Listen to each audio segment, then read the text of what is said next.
নদিয়া জেলার করিমপুর থানার অন্তর্গত জামশেদপুর গ্রাম। এই গ্রামই আজও ইতিহাস হয়ে দাঁড়িয়ে আছে। কাজলা দিদি কবিতার জন্য বিখ্যাত বাংলা সাহিত্যের অন্যতম কবি যতীন্দ্রমোহন বাগচির প্রকৃত বাড়ি। 1878 সালের 27শে নভেম্বর এক সম্ভ্রান্ত জমিদার বাগচি পরিবারে তার জন্ম।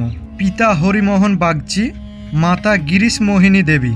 এই পরিবার শুধু সাহিত্য চর্চাতেই নয়, সমাজ গঠনের ক্ষেত্রেও রেখে গিয়েছেন অমূল্য অবদান। তাদের উদ্যোগেই জামশেদপুর গ্রামে গড়ে ওঠে স্কুল, ডাকঘর, চিকিৎসা ব্যবস্থা ও পানীয় জলের ব্যবস্থা।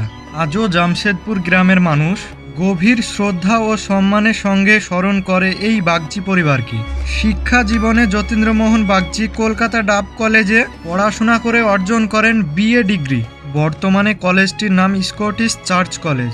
শোনা যায় রবীন্দ্রনাথ ঠাকুরের পরবর্তী সময়ে বাংলা সাহিত্যের অন্যতম শক্তিশালী কবিদের মধ্যে যতীন্দ্রমোহন বাগচি ছিলেন একজন উল্লেখযোগ্য নাম।